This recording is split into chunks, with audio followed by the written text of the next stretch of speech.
Welcome back, our fellow Distractaholics. I'm your host, Tyler.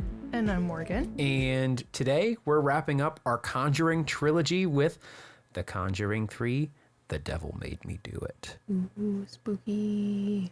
I'm sorry, I don't know what that voice was. I like it. Before we get into everything, Morgan, can you tell people where they may find us? It would be my pleasure, Tyler. You can find us on Podbean, Apple Podcasts, Google Podcasts, YouTube, Instagram, Twitter occasionally, distractaholics.com, or send us an email at distractaholics@gmail.com. We're basically everywhere. Yes. Okay, all right.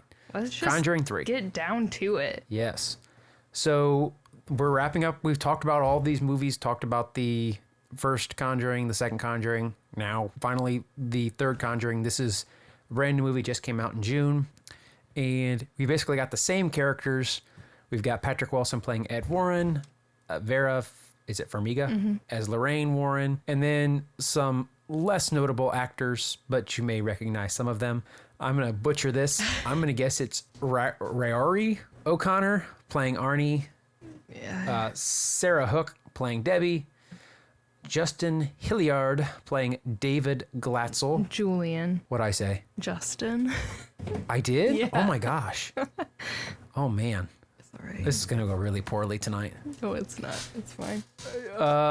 John Noble playing some priest, Kastner. Oh, I didn't know the priest had a name. Yeah, I just called him the priest in the notes. Yeah. And Eugene Bondurant as the occultist. Morgan, hit us with the summary. All right. A chilling story of terror, murder, and unknown evil that shocked even experienced real-life paranormal investigators Ed and Lorraine Warren. One of the most sensational cases from their files. It starts with a fight for the soul of a young boy, then takes them beyond anything they'd ever seen before to mark the first time in U.S. history that a murder suspect would claim demonic possession as a defense. Based on real-life events. Yes. Which we'll talk about later. Yes, we will. Okay, Morgan, I need you to put, so we've seen the 3 Conjuring movies. I need you to put them in order from your most favorite to your least favorite. So for my favorite, I'm going to have to go with the original number one. And then I think I'm going to put The Devil Made Me Do It at number 2 and The Conjuring 2 at number 3. Ooh, that's interesting, Morgan. I know. Because that's not how I would have ranked them. I definitely think that The Conjuring 2 is the best of the trilogy. I think it's the scariest. For some reason, I just can't get behind that one this time. I don't know why. Maybe it was because it was a rewatch. Is it because they're British? Be honest with our listeners. No. Okay, I'm just checking. You're the one who doesn't like British movies. I don't understand their humor. Yeah, you wouldn't. Thank you. I don't know what that means. And then I would have put The Conjuring as my number 2, and then The Conjuring 3 as the third. I didn't think this movie was that scary. I don't think I necessarily thought it was scary, but I liked the premise of it. It was something different rather than your typical like haunted house type movie. Or possession type movie, I guess you should say. It wasn't really haunted house. I mean, kind of. Okay, all right. Okay, movie starts off with the priest getting out of the cab and sees the house in the fog. Morgan, you totally got this Exorcist reference, right? I did, definitely. Okay, very neat little scene. Mm-hmm. I very much enjoyed it. That's all I had to say about that. All right. So the opening scene of this movie, in my opinion, is probably the most intense out of the Conjuring universe. It kind of throws you into the middle of the story without giving any background. All of a sudden, shit's just hitting the fan, and you're kind of thrown into that chaos. And I liked that. You had no backstory at all. And unlike the other ones, I think this was the only one that was directly involved with the case they were working on. What do you mean? Because the first opening scene, that is Annabelle that they show. And in The Conjuring 2, they're at Amityville. All right, yeah, I see what you mean, that we're thrown into the actual story rather than preluding or looking back at something that they had done in the past. Yeah. Correct. Yeah, I agree. Morgan, Morgan, I didn't catch this on my first watch through. Did you can look on our doc here. I'm looking. Did you see the creepy little nun figurine? No. Was Valak behind all this stuff all along? Valak has just haunted the Warrens throughout their entire lives, moving case to case. So explain to our listeners what we're talking about here. So there's a scene where it's after the exorcism, and Arnie has invited the demon in, and him and Debbie's waking him up, and in the background of the scene when they're in their little apartment, there's just a little nun figurine that's in the background, and of course that's a reference to the first and second movies and the spin-off movie, The Nun, which is the demon Valak. So I thought that was pretty cool. Yeah, I don't think I ever would have caught it because it's so tiny. But you can definitely see it like now that you brought it to my attention. So I caught that one, but there's another reference later that the internet helped with, and I can't wait until you see the picture. Easter eggs you probably are fun. already did. Okay, Morgan, I may get back to my complaining about this movie. Okay. I don't think this movie did as good of a job as the first two Conjuring movies with the building suspense and then doing a jump scare. Mm-hmm. There was a lot of suspense building and tension building in this, but there were really only two scenes in the whole movie where I was like, okay, this is a jump scare, and it really wasn't even that scary. I can agree with that, but I feel like they did a lot of that tension building and then nothing happened, but you're kind of on the edge of your seat that entire time because you know what happened in the other movies. Like, you're like, oh, is something going to happen? Is something going to happen? Is something going to happen? And then nothing happens. Okay. You see what I'm getting at? I see what you're getting at. I just don't think it was as strong as the first two. All right. We can agree to disagree. I want to be scared, Morgan. I do. I want to scream in front of all my friends. You were scared. So listeners, I was anxious. I don't know if you listened to our first couple episodes of this. I hope you have. If not, go back and listen. And so we watched this movie on a projector outside in the middle of nowhere, obviously at nighttime. And Tyler was sitting behind me the entire time, and I could just palpate his anxiety and fear, like all the way up and down my back. I could feel how scared he was. I was not. Just for a couple scenes. So don't let him tell you he wasn't scared. Don't mislead the people. Okay. All right. And as we were watching this, I was taking notes for you. Yeah, because I was not. And I was drinking wine. It was great. Morgan looks over at me and I was like, Morgan, don't even worry. I've already written down the next dislike. Go ahead, Morgan, talk about it. Well, Tyler has already decided he's not going to let me continue to bitch about Ed and Lorraine throughout this episode. But of course, we have Ed and Lorraine's love story throughout this whole thing, and I'm just not interested. Okay. But I think Morgan, I said barf. You did. Was that my exact quotation? You did. You wrote barf, Ed and Lorraine. I have your notes. But let me counter you for a second. All right. If I was to replace the story of Ed and Lorraine in their codependency and their bond together, you agree? With my relationship? Is that where you're going? No. That's not where I'm going at all. Okay. Wow, you heard the word codependence and went straight to your own relationship. That is some psychological shit right there. That's all right. I acknowledge the fact that I'm codependent on my spouse. Let me counter you with, if it was two brothers, you would not be complaining. And two brothers in particular that I'm thinking of are Sam and Dean Winchester. I got you so good. You did, curse you. I thought about that last night. But that's not because it's like Barfarama Just love because, story. But it is. No, it's like, oh, my dad. Oh, dad, dad. They're talking about their daddy issues for the first two seasons. Just because you're not close with your siblings, you just don't understand. Okay, I'll buy it. I think that might be a cop-out answer because you don't have a better one because I've got you. I know. Morgan, move on to the next dislike because I am just you got reaping. Good. So we've already discussed that overall this movie wasn't as scary as the other ones. But I think we can both agree, Tyler, that the real monsters in this movie were rats, chainsaws, and obesity. There were so many rats in this movie. I didn't even catch how many there were until I went back and watched When it. she's in the crawl space. Yeah, I would not. And Like, she's brave.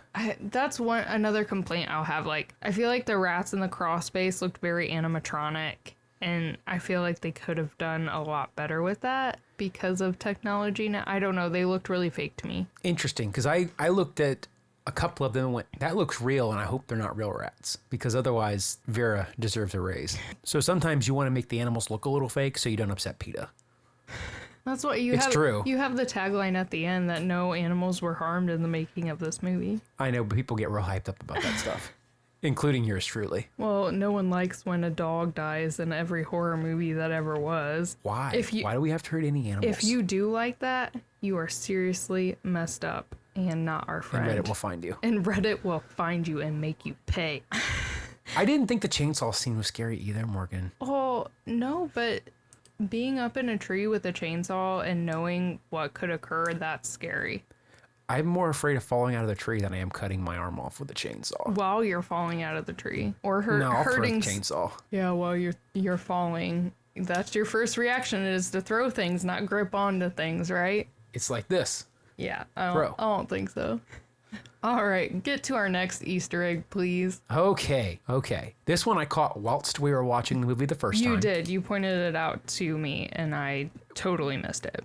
The Perrin family sent Ed and Lorraine get well flowers, and that's, of course, a reference to the first Conjuring movie, which was the Perrin family. Yes. So cool. Yeah, that was a good tie back to the other ones. We already talked about how this movie doesn't specifically revolve around a demon, but there are mentions of a curse. And so one of the parts that we were discussing was with the rats in the crawl space, and Lorraine finds a totem.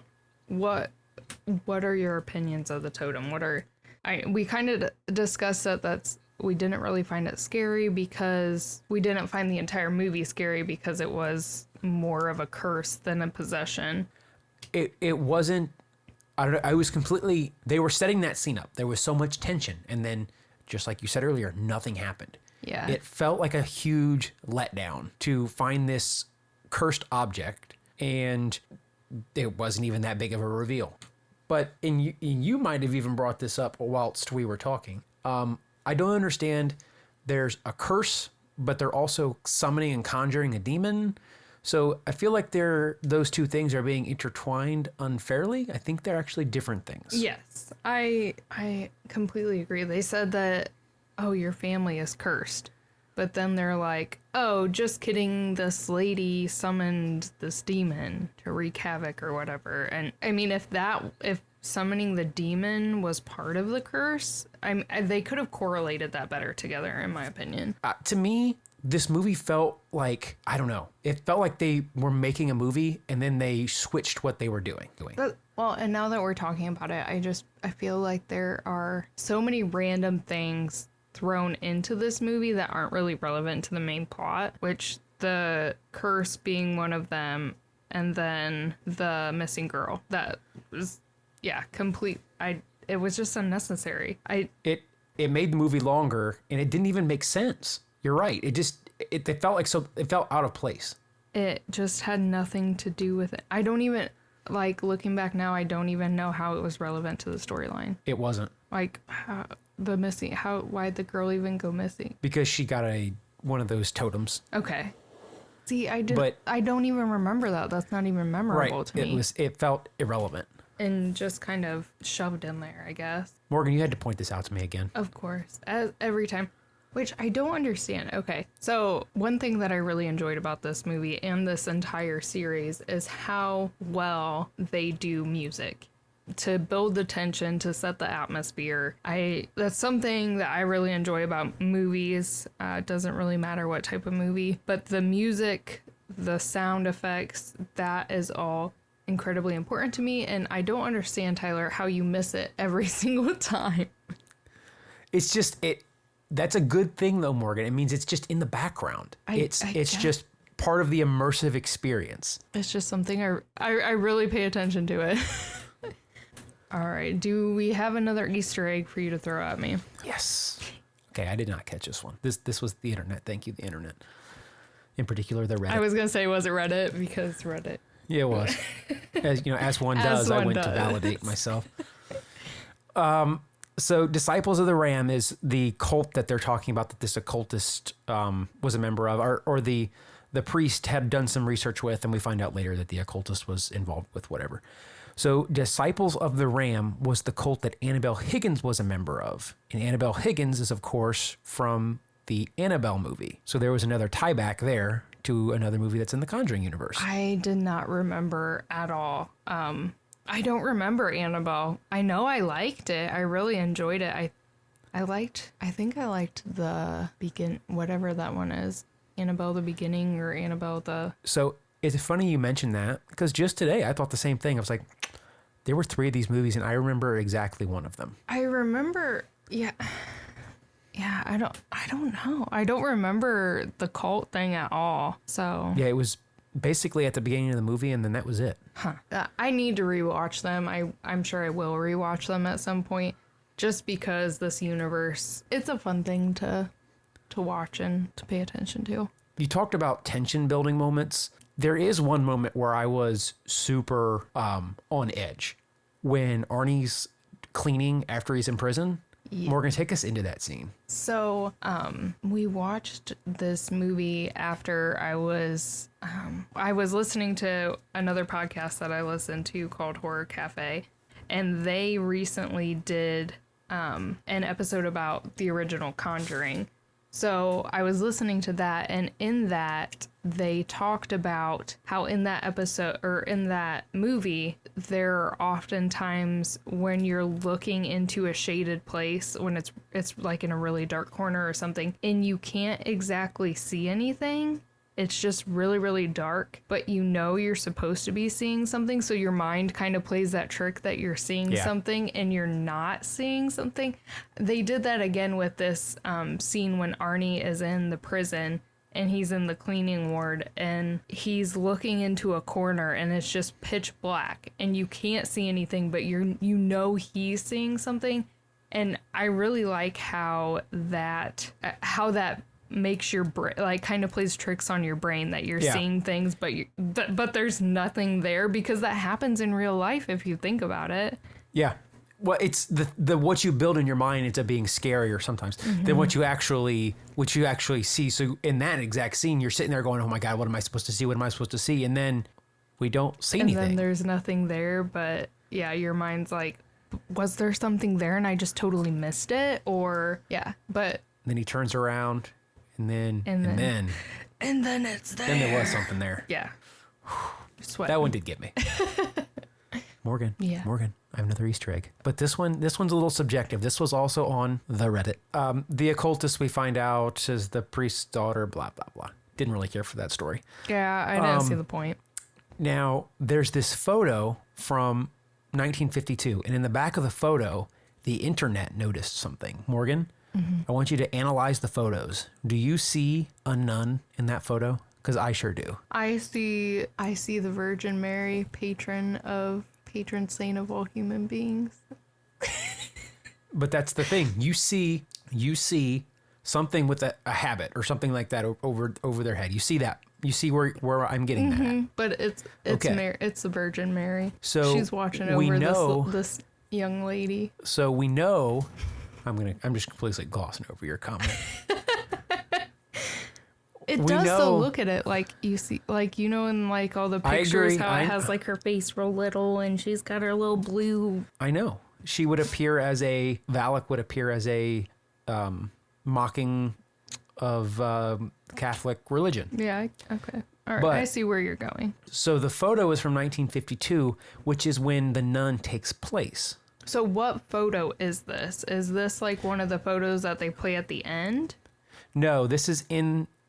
so when the priest goes downstairs with just Lorraine, right before she goes into the tunnels, and they finally figure out that it's the daughter, and she's flipping through a photo album. This is one of those photos. Oh, so that's the daughter in the photo with potentially Valak hanging out in the background. That's correct. So again, was it Valak all along haunting them? just setting up cases so it could potentially eat them. That's correct. Consume them, take their souls. Moving on. We both had notes about this.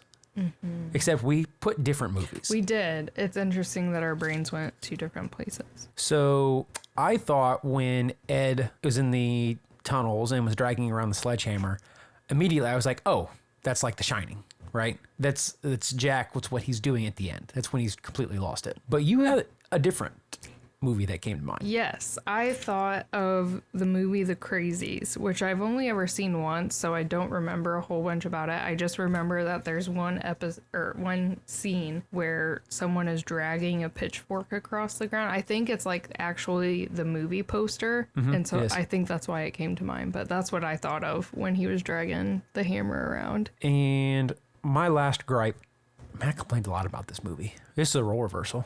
I know. He wouldn't let me complain about everything. No. No more complaining about Ed and Lorraine. Double standard that you have set. I did not like the death of the occultist. It was very unsatisfying. It was less satisfying than the exorcisms that occurred in the first two movies to me. Interesting, because we really hated that first exorcism scene. I agree. It was bad. We really hated that. And the one in The Conjuring 2 I thought was a lot better. Yeah. But I hated this death. It was just not satisfying. Do you remember the death? Not really. So obviously, see, that's right there. It didn't really stick in my head. So just saying. So as we've already reiterated, Tyler won't let me bitch about Ed and Lorraine anymore. But I want to make this one point. If this is the only point I can make about Ed and Lorraine, this is what I want it to be. Ed and Lorraine collect trophies, and they take them back to their house. You know who else collects trophies? Serial killers. Your point? They're serial killers, but for demons. Yeah. So it's not frowned upon. That's right. What's the problem? They're still keeping trophies. It's weird. Well, so was the priest. Like, because it wasn't even taking stuff that was completely tied to, like, a possessed object. Or, like, I know they have Annabelle and some other stuff that is possessed. Yeah. But some of the things that they were taking and putting in the house weren't possessed. They were just, oh, hey, they're like collectibles. Hey, remember that time that we went and did this exorcism in that one place? What's your point? I don't see the problem. It's frowned upon when serial killers do it, but when Ed and Lorraine is it, though? do it, yes. Isn't it just kind of part of what a serial killer is? I mean, they've already killed the person. What's the point? I mean, they keep their ear. What's it matter? They're already dead. Who are you? What did you do with Tyler? I mean, at that point, it doesn't matter. Okay, but he frowns upon me watching Forensic Files to fall asleep. I'm just saying. Okay, my final complaint. I thought this was my final complaint. Or are we agreeing on it? It's a mutual final complaint. It's a mutual final complaint because you're going to actually launch us into the real story. But yeah. They covered almost nothing about the actual case or trial. I mean, they show that he's trying to get the not guilty by reason of demon or whatever, possession. But it's really not that big a part of the movie. No. Well, the judge throws it out immediately. Mm-hmm. Which, I mean, we come to find out that is how it actually happened. They did not let him use that. But they never showed that in the movie. They just let it go. And we assume that it was. I don't know. I felt like they could have done a lot more with the actual trial, but instead it was the Ed and Lorraine show. Huh. You're complaining about that, are you? No, I'm not. So before we getting back to Morgan, hit us with the real story, please. Episode. So before I watched this movie, I had been thinking, like, the story sounds so familiar. I'm pretty sure I've heard it before. So I decided to go to Discovery Plus because that is my go-to place to watch a lot of things, documentaries, all my stuff on murders and serial killers. And can I divert you for a second? Yeah. How good is Discovery Plus? I love it. I love it so much. Endorsed by both of your Distractaholics hosts. Yes. Please continue. Yeah. There's so much on there. Like I don't know. I won't go on about it. I'm getting ready to cancel my Hulu. I don't even need it anymore. Everything's on Discovery Plus anyways. But I love Hulu. I do not. So the real story, I decided to watch, it was Shock Doc's The Devil Made Me Do It. And so I started watching this and I remembered, okay, I have heard this story before. So basically, they keep it semi-similar to they try and keep it close to the real story. Basically what happens, Debbie and Arnie buy the new house. David, the little brother, goes to help them clean and move. And when he's upstairs, he's sweeping and sees an apparition of an old man. He runs out, doesn't want to go back in the house. And then the second oldest son goes in and something else happens, and they both come home, tell Debbie she can't move, don't move there, it's bad, and no one believes him, of course. Then finally things start happening, and he gets their attention that something really bad is going on, and they discover that 43 demons or entities are trying to get his soul or something. They call a priest. The priest says, you need to call Ed and Lorraine Warren. He gives them the number. I wanted to add really quick, because I watched an interview with Ed, Lorraine, and Tony Spera. And fun fact that I wanted to add in, was that Tony Spera is actually married to Judy, their daughter. So when they saw this demon man, old man, they saw him again. And from their interview, he said that the second time they saw him, he was all burnt up and had hooves, which is a very interesting thing for a child to make up. But please continue. I wanted to throw that in there real quick. Ew, I'm creeped out. One thing that I found interesting that they included in this documentary is that Ed and Lorraine, when they come to meet the family, see what is ailing the boy, if anything weird is going on with him, kind of, what's the word I want? Validate? Yeah, what's going on with him. They actually bring a physician with them to kind of assess David, see if there's something, if he's physically ill, if he's mentally ill, if there's something going on that is explainable. And I found out from this interview that David actually had a learning disability, which obviously they never really talked about. And the doctor they brought in, his son, according to Ed Warren, had the same learning disability because they wanted to see if there was any medication that might be causing this kind of behavior. And ultimately the physician says he's good, there's nothing wrong with him. Kid's possessed. Kid's possessed. So I thought that was interesting. They try and do an exorcism a couple times. Different things happen throughout it. At one point he attacks his uncle and a priest. So he stops breathing multiple times according to the family.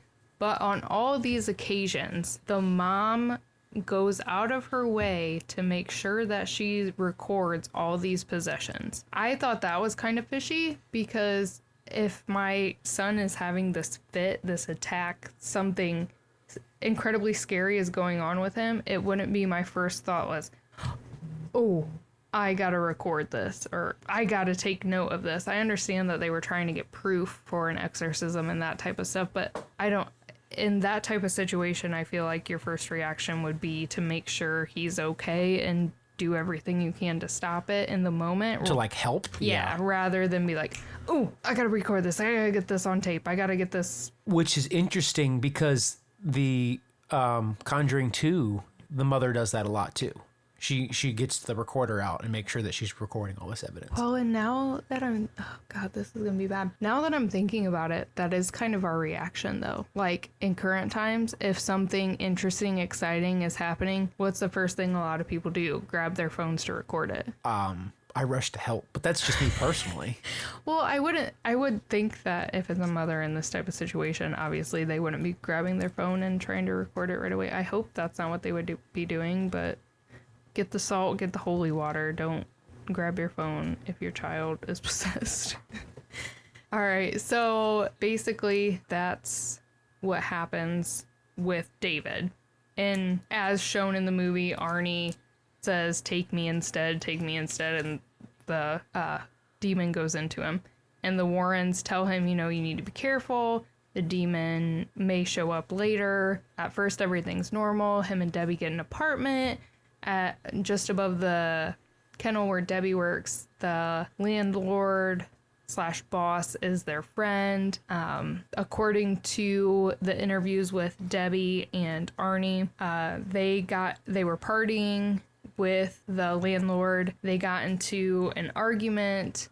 Arnie stabs him and runs away, and they didn't mention this in the movie, and I thought it was actually really interesting. Arnie was actually found hiding in the bushes by the mom's house by the EMS crew that took the landlord to the hospital. So they found him on the way back, which I thought is kind of weird. Like, what's he doing just hanging out in the bushes by this house where he knows people? And for someone that was allegedly possessed and wouldn't have remembered doing it. Yeah. Just saying. It was, I don't know, it's just weird to me. Ed and Lorraine call the police. The lawyer is actually very interested in his case, decides to do it pro bono because he believes in him. And as soon as the trial starts, the judge basically says, you can't prove demonic possession. You can't use this as a defense. And so right away, the lawyer has to change it to, it was an act of self-defense, right? Yeah, that was the only thing they could do. Yeah. So, but they did, although they said that demonic possession could not be proved in court, they did have some weird happenings happen during the trial, such as the lights flickering in the courtroom, weird things happening to the jurors. I think like somebody's son got in a car accident, somebody had a heart attack. Just things that could happen, but it was specified on this group of people, I guess. I don't know. But in the end, he was only convicted of manslaughter. Mm-hmm. So for not being able to prove possession by a demon, he didn't get first-degree murder. No. And he was sentenced to 10 to 20 years and got released after 5. Married Debbie while he was in prison. And I just found this out. Debbie died in April of this year, 2021. So just 2 months before the movie came out. But if you're interested in the story, check it out on Discovery Plus, the Shock Docs. It's a very interesting story to kind of, you see interviews from Lorraine, Debbie, the mom, and Arnie himself as well. So that was kind of cool to actually see the people that the story's about. Morgan. Yes, Tyler. What has been distracting you this fine week? Well, this week my new job has been distracting me, which is why we are a little late, listeners, and we appreciate your patience and apologize for the delay. Don't lie to the people. It's my fault. No, it's not. It was a clash of schedules. Move on. I finished a couple books. I don't remember if I had finished A Nancy Boys the last time, but I finished that one. I went up to Michigan to visit my family. I went and bought a whole bunch of wine at my favorite market in Frankfort, Michigan, and listened to a Stephen King book on the way. Got to tan a little bit. Been running. That's about it. What have you been doing, Tyler? What's been distracting you? So many things. Okay, first and foremost, the stupid show Supernatural. The one that Morgan made me watch. I did not make you watch it. You watched it out of spite. No. You watched it out of spite. You forced me to watch it out of spite. Mm-hmm. And now I'm obsessed with it and I've just been binging so many episodes. Good. So many episodes. I'm so glad. I'm nearing the end of season 5 and I'm really enjoying it. And actually the writing after season 2, I think gets a lot better. Yeah. Have you noticed yet that you've met Bobby, right? Bobby Singer? Yeah. Of course. You've noticed that he's like one of the writers or the producers or something. Oh, no, I didn't know that. Yeah, the guy's name is actually Bobby Singer. Bobby Singer. I did see that. Okay, I saw it in the last episode I watched, and I was like, oh, that was weird. Yeah. Okay. It's one of the guy's actual names. Yeah, I actually really, I don't know, I like their balance of characters. I wish they would keep characters in the show a little bit longer. Yeah. Like, more repeat episodes with some of those characters, but like, I just saw Ash again for the first time. So a lot of them come back. Yeah. Throughout the series, so. I wish it was more of that, but that's okay. It's good in the writing. Very, very good. Yeah. Wipe the smile off your face. What else, Tyler? Also distracting me, In the Heights. Okay, Morgan, admittedly, I stopped it halfway through, and I was a little skeptical. But after I finished it, it all made sense. And on maybe one or two subsequent watches, it all starts to go together, and it's pretty good. But should you have to watch it that many times to like it? Here's the problem with me. I very much enjoy watching things with subtitles, and the first time I watched it, I did not pick up on some of the lyrics because it was so long. I was like, oh my God, it's 2.5 hours. But the music itself is only about an hour. Oh. And then there's a lot of stuff, there's a lot of story that fills in between. Okay. Which makes everything make more sense. So I may have watched it 2 or 3 more times. A couple times. And maybe listened to the album once or twice. I don't know. I really enjoyed it. Good. And we've also been continuing our cooking challenge. Oh boy. As well. And that's been going great, right, Tyler? I've done it. We have done it. This will be our 3rd week. So yes. At the end of the month, we'll have that wrap up for you. So make sure you tune in for that. Did you have anything else that was distracting you this week, Tyler? No, that's it. That's about it. All right. Well, what is the next thing we have on our list here? It's something pretty exciting, I think. Something we're both looking forward to, at least. So excited, Morgan. So excited. We are going to a local-ish brewery to partake in delicious food. Yeah. An astounding atmosphere. Hopefully not too close to people because I still don't like people. And hopefully some really interesting beer. Yeah, I'm interested to see how that's going to go for you, like trying beers, because I know you're not really a beer or an IPA person. So I picked out a couple that I would try. Okay. We're probably going to have to be there for a little bit because I think 2 beers would make me not want to drive home. So we'll take our time. We'll eat good food, enjoy good company, stay away from other people because they're icky. That's right. They probably don't have outdoor seating because they're downtown, right?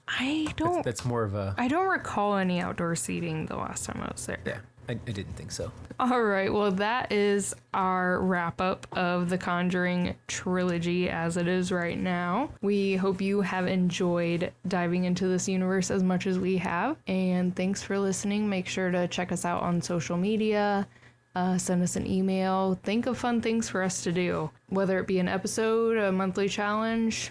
Hit us up. Distractaholics out. Bye.